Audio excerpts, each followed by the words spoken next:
बिस्मिल्लाहिर्रहमानिर्रहीम। अस्सलाम वालेकुम। एक और मज़ेदार सी रेसिपी आप लोगों के लिए लेकर हाज़िर हुई हूँ, जो कि है कलेजी मसाला की रेसिपी। और ये मटन की कलेजी यहाँ पर मैंने लिए है हाफ़ केजी, और मैंने इसे अच्छी तरह वॉश कर लिया है। और वॉश करके सारा पानी इसका जो भी है वो ड्रेन कर लिया है मैंने। और यहाँ पर मैंने इसे रख लिया है। तो अपनी रेसिपी स्टार्ट करते हैं। यहाँ पर मैंने एक पैन लिया है, इसमें मैंने हाफ़ कप ऑयल ऐड किया है। थोड़े से ऑयल का गर्म होने का वेट करेंगे हम।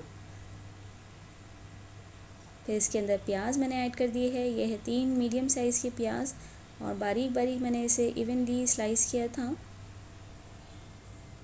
तो ये मैंने इसके अंदर ऐड कर दिया है। हमने प्याज को फ्राई करना है, और याद रहे कि प्याज को बहुत ज़्यादा फ्राई नहीं करना है। हमने कच्चा पक्का ही रखना है। तो यहाँ पर मैं प्याज फ्राई कर रही हूँ।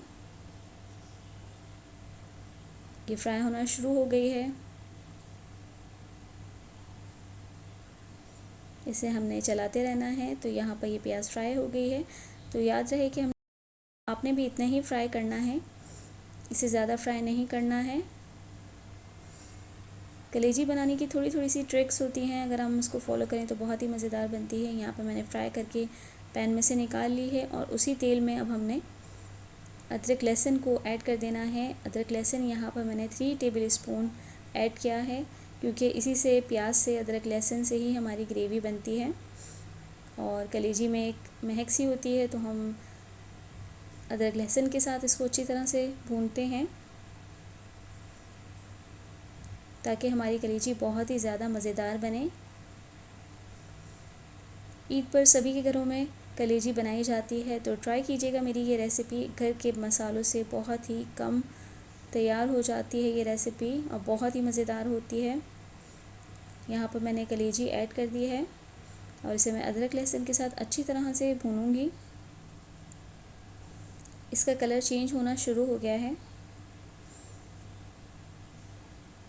मैं इसे चमचे की मदद से मुस्तकिल चलाती रहूँगी, उलट पलट करती रहूँगी।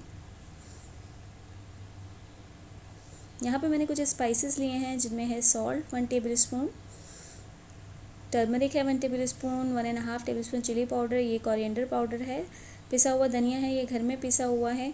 और यहाँ पर गरम मसाला है थोड़ा सा, जिसमें दालचीनी, लौंग, इलायची, ये सारी चीज़ें हैं, काली मिर्चें।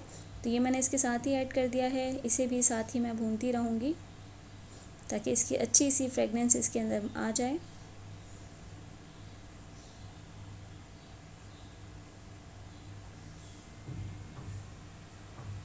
तो आपने भी स्टेप बाय स्टेप फॉलो करनी है मेरी ये रेसिपी। इस तरह से ज़रूर बनाकर देखिएगा, बहुत ही अच्छी बनेगी आपकी रेसिपी भी। तो एक ब्लेंडर जग मैंने यहाँ पर लिया है। जो प्याज फ्राई करके हमने रखी थी कच्ची पक्की, वो मैंने इसके अंदर ऐड कर दी है। साथ ही मैंने टमाटर लिए थे, उनका छिलका उतार कर पील कर लिया था, और इन्हें मैंने बारीक बारीक काट लिया था। जैसे चाहें काटें, क्योंकि हम ग्राइंड ही कर रहे हैं इसे। तो ये भी मैं ऐड कर दूँगी। हमने याद रहे कि रेड टमाटर लेने हैं। तो मैं इसे ग्राइंड कर लिया है, मैंने साइड पर रख लिया है। और यहाँ पर कलेजी अच्छी तरह भुन चुकी है, अदरक लहसुन भी अच्छी तरह फ्राई हो चुका है। देखें, इस तरह से जब हल्के हल्का लगने लगे तो समझ जाएं कि कलेजी अच्छी तरह भुन चुकी है। तमाम स्पाइसेस जो हमने रखे हुए थे निकाल कर, वो सारे मैं इसके अंदर ऐड कर दूँगी। बहुत ही कम स्पाइसेस इसमें जाते हैं, और बहुत ही मज़ेदार बनती है। इसे मैं थोड़ा सा मिक्स कर लूँगी, और साथ ही जो हमने प्याज और टमाटर का पेस्ट बना कर रखा हुआ था, वो भी हम इसके अंदर ऐड कर देंगे। बहुत ज़्यादा मसालों को नहीं भूनना है, क्योंकि मसालों को बहुत ज़्यादा भूनने से ये होता है कि हमारी जो भी रेसिपी हम बना रहे होते हैं, कोई भी डिश हम तैयार कर रहे होते हैं घर में, वो काली हो सकती है, उसका कलर चेंज हो जाता है मसालों का। तो आपने भी इसी तरह करना है, बहुत ज़्यादा फ्राई नहीं करना है। तो यहाँ पर जो पेस्ट मैंने बना कर रखा था, वो भी मैं ऐड कर रही हूँ इसमें ही, और इसे भी अच्छी तरह मिक्स कर लूँगी मैं।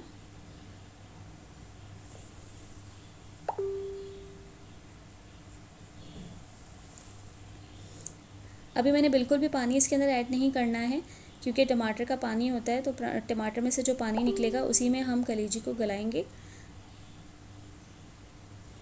तो मैं आपको बताऊंगी कि किस स्टेज पर हमने पानी ऐड करना है।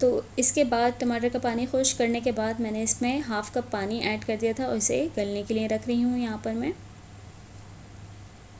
तो ये तकरीबन 10 मिनट के बाद मैंने इसे चेक कर किया था, तो ये तकरीबन ऑयल भी इसका ऊपर आ गया था और कलेजी हमारी अच्छी तरह से गल गई थी। मैं आपको तोड़ के दिखाती हूँ इसे। ये देखें, ये तकरीबन तैयार है। मैं इसे तोड़कर आपको दिखाती हूँ। बहुत ही ज़्यादा सॉफ्ट बनकर तैयार हुई है ये। और नमक को एंड में ऐड करने की बिल्कुल ज़रूरत नहीं है, साथ ही मसालों के आप ऐड कर दें। बहुत दफ़ा ये होता है कि कलेजी में हम कहते हैं कि नमक को जो है बाद में ऐड किया जाए तो इससे कलेजी सॉफ्ट बनती है, तो इसकी बिल्कुल भी ज़रूरत नहीं है। आप तमाम स्पाइसेस के साथ ही सॉल्ट को भी ऐड कर सकते हैं। तो ये देखिए, यहाँ पर मैं हरी मिर्चें साबित, क्योंकि काफ़ी स्पाइस था इसमें, मैंने रेड चिली काफ़ी ऐड की थी, तो मैंने हरी मिर्चें काट कर इस्तेमाल नहीं किए हैं। आप एज़ पर योर टेस्ट आप काट कर भी हरी मिर्चें इसके अंदर ऐड कर सकते हैं। हरा धनिया मैंने बारीक बारीक काट कर इसके अंदर काफ़ी सारा ऐड किया था और इसे भी हम मिक्स कर लेंगे। तो ये देखिए, माशाल्लाह हमारी बहुत ही मज़ेदार सी मटन की कलेजी बनकर तैयार हो गई है। तो मैं उम्मीद करती हूँ कि आपको मेरी रेसिपी पसंद आई होगी। अगर पसंद आई है तो प्लीज़ सब्सक्राइब कीजिए मेरे चैनल को और शेयर करना ना भूलिएगा। Thanks for watching, keep watching my videos. Take care, अल्लाह हाफ़िज़।